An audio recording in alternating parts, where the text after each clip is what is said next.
Morning, good afternoon, and good evening. Just breathe. It's going to be okay. What if everybody copied everyone else's homework? Which, in essence, is what's happening with AI.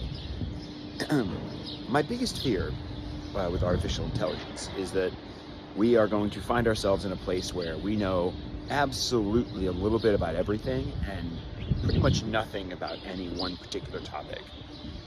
I remember, if I go back to when the internet first was a thing, and one of my professors was like, everything on the web is fake. And I was like, okay. I'm like, it's fine. He's like, you can't quote the web. And so then we had to go and do like microfiche, which was awful. You had to like go into the basement and go into this like, basically watch any old 90s movie about like kids doing research. You have to like go and like study old newspapers in these little small cells. It was wild.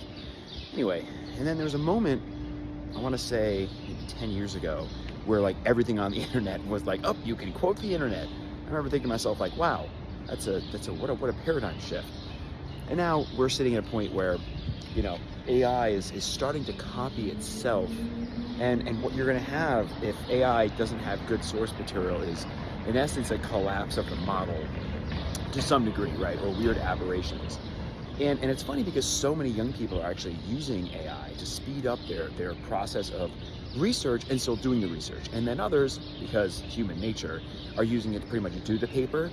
The problem is you're shortchanging yourself. If you copy other people's homework, you're really not learning any set skills. You're not learning how to research, you're not learning how to kind of present, how to think about an idea, how to put an idea together.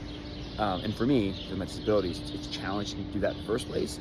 So I probably would have done some degree of this, but I also would have wanted to learn it only because I like skills. And the reason why I'm saying this whole post is, it's not about getting a job done. It's about learning the skills to get the job done.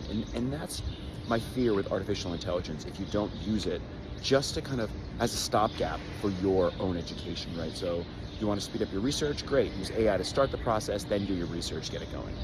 But don't copy other people's homework because you're really only hurting yourself in the long term. Sure, in the short term, maybe you get that grade and you get ahead, you can graduate or complete something faster. But you really need to understand the why and the how things work to become a master of those subject matters. Good morning, good afternoon, and good evening. Just breathe. It's going to be okay. What if everybody copied everyone else's homework? Which, in essence, is what's happening with AI. My biggest fear with artificial intelligence is that we are going to find ourselves in a place where we know absolutely a little bit about everything and pretty much nothing about any one particular topic. I remember, if I go back to when the internet first